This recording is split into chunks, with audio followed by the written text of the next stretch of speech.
Napansin ko yung alaga kong baka mga boss. Nakaangat na talaga yung ano niya, buntot niya.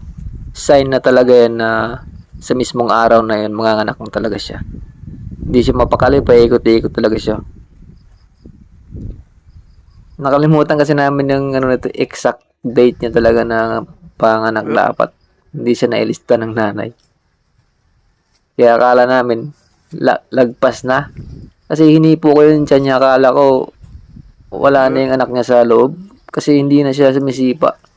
Kasi ang dami kasing lindol na ito na pinagdaanan nang nagbuntis siya. Kaya akala namin, wala nang buhay yung anak niya.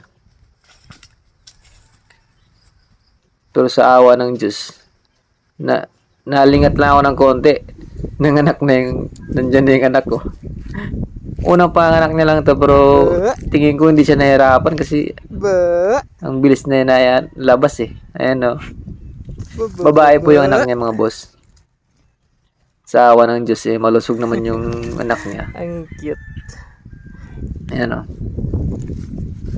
Babae siya. Unang panganak niya pa lang. Tayo, sige tayo. Pinakastahan lang namin to sa lalaki kasi unang panganak pa lang. Kapag EI kasi, malalaki yun, mahirapan siya manganak sa umpisa kapag unang anak pa lang. Yan, dinidilaan niya mga boss.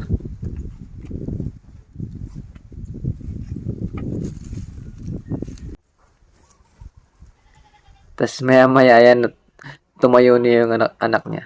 Tapos malusog siya mga boss.